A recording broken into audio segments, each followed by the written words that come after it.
Koalitsია ლელო ძლიერი საქართველოს ლიდერი მამუკა ხაზარაძე თეატრულუკიანმა კომისიაზე კიდევ ერთხელ დაიბარა. მიწვევის წერილში ვკითხულობთ, რომ საქმე ეხება 2012-25 წლებში საქართველოს საგარეო პოლიტიკური მიზნების საზიანოდ განხორციელებულ ქმედებებს. ხაზარაძე სოციალურ ქსელში წერს, რომ არალეგიტიმური პარლამენტის არალეგიტიმურ კომისიაში გამოცხადებას არ აპირებს. ლელოს ლიდერის თქმით, ოცნების მიზანი მისი დაპატიმრებაა, რისიც არ ეშინია. ხაზარაძე ამტკიცებს, რომ წულუკიანის კომისიაზე ამჯერადაც კონსტიტუციისა და კანონის დარღვევით დაიბარეს. ივანიშვილის ბოროტი კლოუნების საცირკო სეზონი გრძელდება და ტყუილა არ გაუგრძელებიათ, როგორც ჩანს, პოლიტიკური დევნა ერთ-ერთი მიზანი არის ამ ზიზღის კოლიზეუმის, რომელსაც სადავეში უდგას თეატრულუკიანი. პოლიტიკური დევნა გრძელდება კონკრეტულად მამუკა ხაზარაძის და ჩვენი პოლიტიკური ძალის.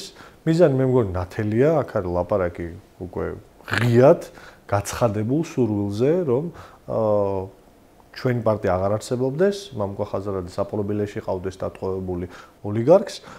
ბრძოლა გრძელდება. ბრძოლა უნდა გავაგრძელოთ ორმაგი შემართებით, ასეთმა ქმედებებმა, ესეთ ქმედებები ზოგადად ჩვენზე ვერ იმოქმედებს ემოციურად. უნდა გვესმოდეს, რომ ჩვენ ვართ ძალიან მწვავე პოლიტიკურ დაპირისპირებაში რუსეთის პუტინის რეჟიმთან. მამუკა ხაზარაძე წულუკიანის კომისიაზე ერთხელ უკვე დაიბარეს, თუმცა არ გამოცხადდა. ამის გამო ხაზარაძეს თბილისის საქალაქო სასამართლომ აღკვეთის ღონისძიების სახით 50,000 ლარიანი გირაო შეუფარდა. ოპოზიციონერმა თანხა გადაიხადა. ხაზარაძეს ბრალდება სისხლის სამართლის კოდექსის 349 მუხლით აქვს წარდგენილი, რაც საქართველოს პარლამენტის დროებითი საგამოძიებო კომისიის კანონიერი მოთხოვნის შეუსრულებლობას გულისხმობს. მას ჯარიმა ან 1 წლამდე პატიმრობა, თანამდებობის დაკავების ან 3 წლამდე საქმიანობის უფლების ჩამორთმევა ემუქრება.